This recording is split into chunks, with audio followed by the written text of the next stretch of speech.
প্রিয় দর্শক, আসসালামু আলাইকুম। আপনাদের সাথে আছি আমি পুষ্টিবিদ নাহিদা আহমেদ। চলে এসেছি আমাদের নিয়মিত আয়োজন আরএফএল জগ শরবত সমাহার নিয়ে। আজকে তৈরি করে দেখাবো দই বেলের শরবত। দই বেলের শরবত তৈরি করতে যা যা লাগছে: বেল, টক দই, লবণ, মধু। সবার প্রথমে আমরা আমাদের ব্লেন্ডারটি নিয়ে নিচ্ছি। তারপরে আমরা এর মধ্যে দিয়ে দিব বেল। এখানে আমরা 2 কাপ পরিমাণ বেল ব্যবহার করে নিচ্ছি। তারপরে এর মধ্যে দিয়ে দিব মধু। আমরা এখানে 4 টেবিল চামচ পরিমাণ মধু নিয়ে নিব।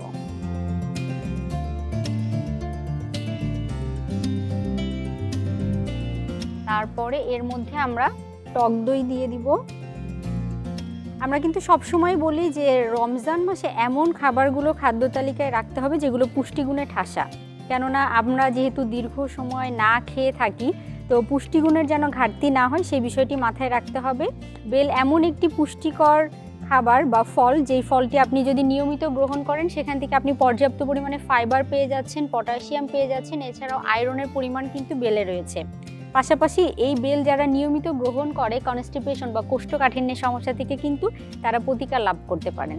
টক দই ব্যবহার করা হয়েছে। টক দই প্রোবায়োটিক সমৃদ্ধ। সারাদিন রোজা থাকার পরে আমাদের কিন্তু দেখা যায় যে গাট বা আমাদের অন্ত্রের অবস্থা অনেক ক্ষেত্রেই ডিজাস্টার বা কমপ্লিকেসি তৈরি হয়, যেহেতু দীর্ঘ সময় রোজা থাকা হয়। তো সেই ক্ষেত্রে কিন্তু আপনি যদি টক দই আছে এমন কোনো পানীয় গ্রহণ করেন, সেটি কিন্তু আপনার জন্য অনেক বেশি স্বাস্থ্যসম্মত হবে। তারপরে আমরা দিয়ে দিচ্ছি পানি। 2 কাপ পরিমাণ পানি ব্যবহার করার পরে আমরা সবগুলো উপকরণ একসাথে নিয়ে ব্লেন্ড করে নিব।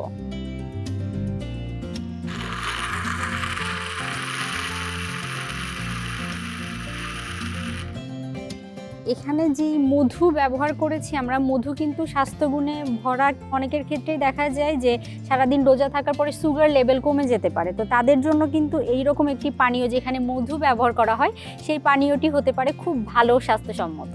চলুন এখন আমরা এটি সার্ভ করে নিব। আমরা এটি সার্ভ করার জন্য নিয়ে নিয়েছি RFL jug. RFL jug 100% food graded.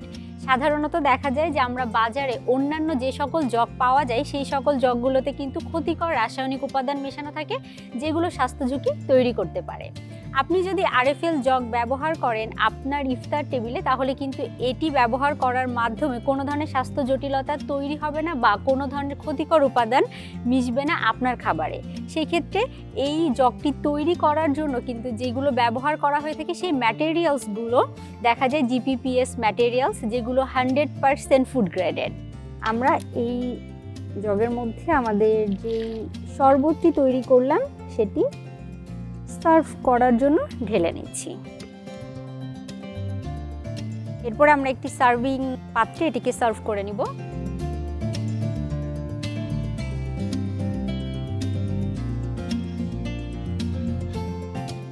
নিয়ে নিয়েছি একটি গ্লাস, আমরা এর মধ্যে এটিকে ঢেলে নিচ্ছি।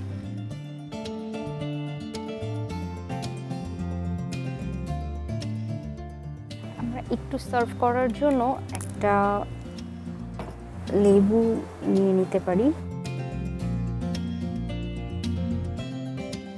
সারাদিন রোজা থাকার পরে এই রকম একটু সুন্দর করে সার্ভ করা, সেটি আপনার কাছে আরো বেশি আকর্ষণীয় হয়ে উঠবে। এরপরে আমরা একটু সার্ভ করার জন্য এখানে একটি ছাতা দিয়ে দিচ্ছি।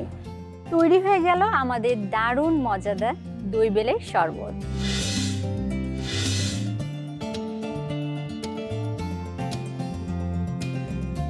দর্শক, আজকের মতো বিদায় নেব। দেখা হবে আগামী পর্বে। চলে আসবো আরএফএল জগ শরবত সমাহার নিয়ে।